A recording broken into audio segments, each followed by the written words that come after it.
Sonaranga two বয়রা। আসসালামু আলাইকুম।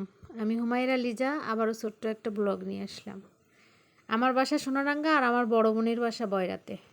ঈদের পরে আমি বড় বোনের বাসায় যাচ্ছি, দাওয়াত করেছিল সে। এই তো ছেলে মেয়ে নিয়ে রওনা করলাম। আগে অটোতে ছিল 5 টাকা ভাড়া, এখন হয়েছে 10 টাকা। আমি যাব এই জন্য সে মাংস কষিয়ে আগে থেকে উঠিয়ে রেখেছিল। এটা হলো বোনের ভালোবাসা বলবো না মায়ের ভালোবাসা।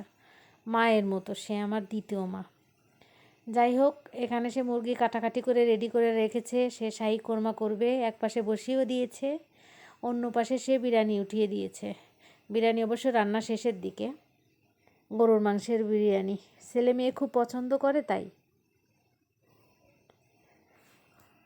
বড় প্রথম একটু অন্য স্টাইলে সে শাহী কোরমাটা করেছে। প্রথমেই আপনার দেখুন, পেঁয়াজ বেশি করে পেঁয়াজ কুচি দিয়ে তেলের ভিতরে একটু তেলের পরিমাণও বেশি দিয়েছে। মুরগিটা ভাজি ভাজি করবে, যেহেতু ফার্মের মুরগি। এইভাবে রান্না করলে কিন্তু আসলেও অনেক বেশি টেস্ট হয়। আর এই পাশে তার বিরিয়ানি শেষ পর্যায়ে দেখুন।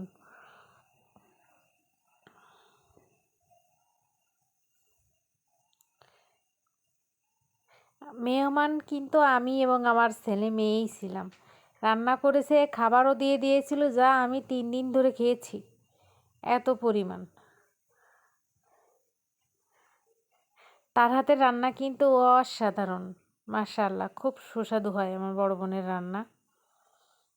আমিও কিন্তু ভালো রান্না করি, বড়ুর চাটাম করে কে, বড়ু নিজেই। যাই হোক, দেখুন বিরিয়ানি, দেখুন পেঁয়াজ বেরেস্তা দিয়ে দিচ্ছে। এটা দমে রাখবে। বড় বউ দেখা যাচ্ছে একটু ভেজা ভেজা, বাট এটা ঝরঝরেই হয়েছিল।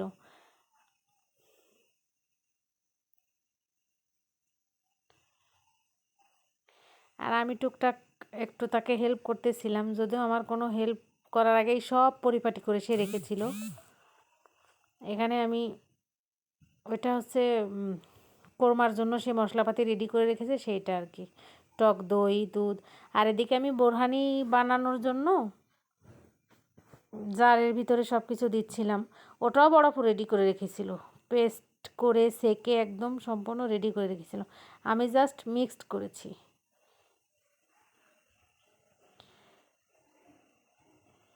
এই তো সে রান্না করে, তার রান্নার চুলার সামনে খোলা ছাদ বাগান আছে, ছাদ আছে, সুন্দর একটা পরিবেশ আলহামদুলিল্লাহ। আর আমি বোরহানি প্রস্তুত করতেছিলাম, দেখুন। যাই হোক, আমার ভিডিওটি যদি ভালো লাগে আপনাদের, লাইক কমেন্ট শেয়ার করে পাশে থাকবেন। ভালো থাকবেন। আসসালামু আলাইকুম রহমতুল্লাহ। আল্লাহ হাফেজ।